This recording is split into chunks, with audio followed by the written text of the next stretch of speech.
En esta semana que termina, y separado por cuestión de horas, ocurrieron dos acontecimientos que de seguro van a gravitar muy fuertemente en los próximos meses de la guerra por encargo sobre Siria. El lunes pasado, el presidente ruso Putin y el turco Erdogan discutieron durante 5 horas en la ciudad rusa de Sochi, y como resultado del encuentro, la ofensiva sirio-rusa-iraní sobre Idlib quedó cancelada, con lo que de alguna manera se abrió una suerte de ventana de corto plazo para la acción política. Habíamos adelantado esta posibilidad en la edición de Orígenes del domingo pasado. Lo primero que hay que decir es que con el acuerdo de Sochi, el núcleo del conflicto en Siria, en Idlib, permanece intacto, en la medida en que se trata del control de un área ocupada por Turquía y por varias fuerzas terroristas subordinadas, en especial el ex Frente al-Nusra, que viene siendo sostenido territorialmente desde Turquía y financiada por las petromonarquías del Golfo. A primera vista, y muchos analistas coinciden en esto, el acuerdo de Sochi puede parecer una victoria diplomática turca. Al cabo de este acuerdo, las 12 bases turcas permanecen en Siria. A su vez, Turquía ha logrado evitar una nueva oleada de refugiados sobre el sur de su territorio. Luego habrá que ver hasta dónde se cumplirá el compromiso de desarmar a los terroristas de sus armas pesadas. Y finalmente se crea una zona desmilitarizada de unos 15 kilómetros de ancho que se supone va a garantizar que no ocurran encuentros militares entre el ejército turco y el sirio. Si bien estos tipos de negociaciones tienen avales de los otros contendientes, tanto sirios como iraníes, no es menos cierto que el acuerdo de Sochi, a su vez, deja en evidencia la percepción de que la campaña sobre Idlib no tenía garantizada una victoria militar rápida.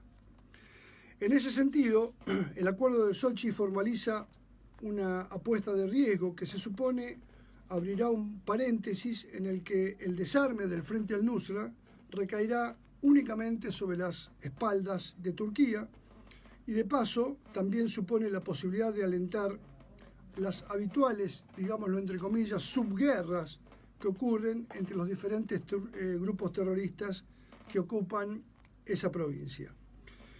En todo caso, el objeto del acuerdo no ha sido impedir la ofensiva, sino abrir un camino político para quebrar el padrinazgo turco del Frente al-Nusra y, en segundo término, aventar la posibilidad de que un ataque químico de falsa bandera que podría facilitar la siempre vigente posibilidad de una intervención franco-británico y estadounidense. ¿De dónde viene esta búsqueda por aferrar a Turquía? Bueno, esta búsqueda forma parte de una convicción rusa acerca de que la guerra en Siria no se puede ganar si ese país, me refiero a Turquía, permanece alternativamente formando parte del dispositivo occidental o alentando a sus propios grupos terroristas subalternos en Siria. En consecuencia, la Federación Rusa también ofreció a Turquía una serie de acuerdos de cooperación económica paralelos que se refirieron a la construcción del gasoducto Turkish Stream y a la construcción de una central nucleoeléctrica turca en Akuyu, acuerdos que particularmente resultarán oportunos para Turquía ante el actual derrumbe de su economía.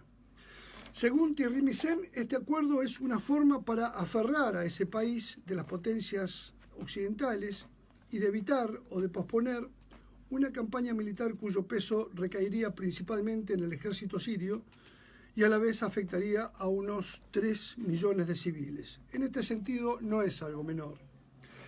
En términos prácticos, de aquí al 15 de octubre será instaurada una línea de demarcación entre la zona que quedará aún bajo control yihadista y el resto de Siria.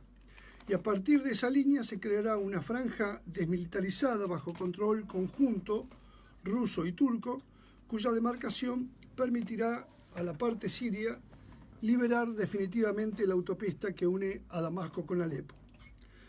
Ahora bien, horas después de firmado este acuerdo de Sochi, ocurrió el segundo de los eventos que mencionamos al principio. Y este hecho fue el derribo del avión de reconocimiento militar IL-20 perteneciente a la Federación Rusa. Quizás tenga o no relación con el primero de los acontecimientos, es decir, con el acuerdo de Sochi. Yo personalmente tiendo a pensar que sí.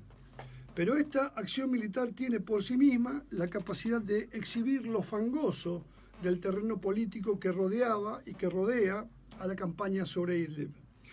Se trató en concreto de un engaño intencional israelí para ocultar un ataque contra blancos sirios en Latakia. En ese sentido, los cazabombarderos israelíes se colocaron en la cercanía del avión ruso, de forma tal que cuando la defensa antiaérea siria buscó repeler el ataque, los misiles buscaron automáticamente la imagen mayor del avión ruso, que terminó siendo derribado por fuego amigo, con el saldo de 15 tripulantes rusos muertos.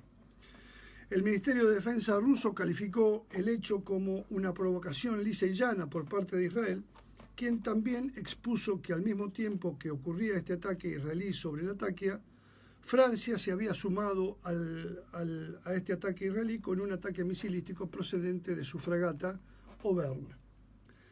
¿Qué ocurrió entonces? Que en lugar de profundizar, de escalar, de devolver el golpe, el presidente Putin, lo dicho entre comillas, lo baja de escala, arguyendo que se había tratado de una fatal cadena de acontecimientos.